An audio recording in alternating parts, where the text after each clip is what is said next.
আজকে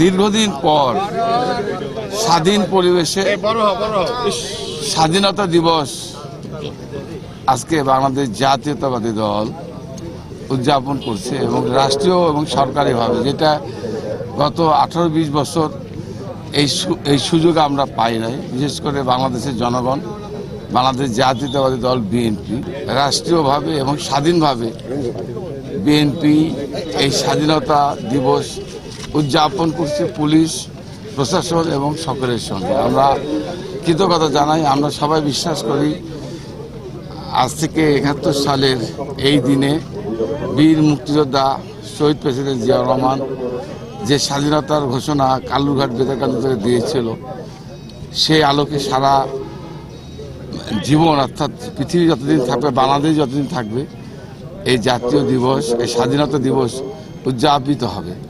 আমরা মহান আল্লাহ তাআলার কাছে কৃতজ্ঞতা জানাই যে দীর্ঘদিন পর স্বাধীন পরিবেশে বাংলাদেশের মানুষ এই স্বাধীনতা দিবস উদযাপন করছে। এই জন্য কৃতজ্ঞতা জানাই আল্লাহর কাছে, কৃতজ্ঞতা জানাই দেশের জনগণের কাছে।